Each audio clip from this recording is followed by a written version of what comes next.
কেমন আছেন? আলহামদুলিল্লাহ। আচ্ছা, আপনি হচ্ছে কাতারের জন্য ট্রাই করেছিলেন না? হ্যাঁ। ভিসা কি হয়েছে আপনার? হ্যাঁ, কতদিন পরে হইলো বলেন? প্রায় 3 মাস। 3 মাসের মধ্যে। আচ্ছা, এটা হচ্ছে আপনার ডকুমেন্টস। হ্যাঁ, হ্যাঁ। আপনার হচ্ছে ভিসা, এয়ার টিকেট, তারপরে কি কি আছে ওখানে?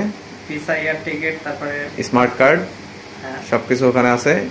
আপনি যাবেন ইনশাল্লাহ 29 তারিখে ফ্লাইট আপনার। হ্যাঁ, 29 তারিখে ফ্লাইটটা কমপ্লিট করবেন, আপনার সাথে আরও যাবে প্রায় 7-8 জনের মতো। আমরা একসাথে যাবেন আর কি। যে কোনো সমস্যা হলে আমাদের জানাতে হবে। আর এমনি যে এই যে কতদিন ধরে চেষ্টা করছিলেন আপনি? প্রায় 3 বছর। ইউরোপের জন্য ফার্স্ট টাইম চেষ্টা হ্যাঁ। করা হয়েছিল, ওইখান থেকে অর্ডার করা অবশেষে এখানে আসা। তারপরে হচ্ছে কাতারের জন্য দিয়ে ইনশাল্লাহ সাকসেসফুল ভাবে করতে পারছেন, তাই তো? হ্যাঁ, ইনশাল্লাহ আপনার জন্য অবশ্যই বেস্ট অফ লাক থাকবে। আমরা দোয়া করি যেন আপনি ওখানে গিয়ে ভালোভাবে কাজ করতে পারেন।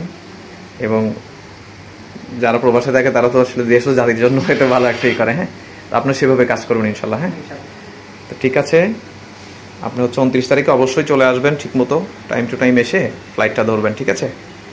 ওকে, বেস্ট অফ লাক আপনার জন্য।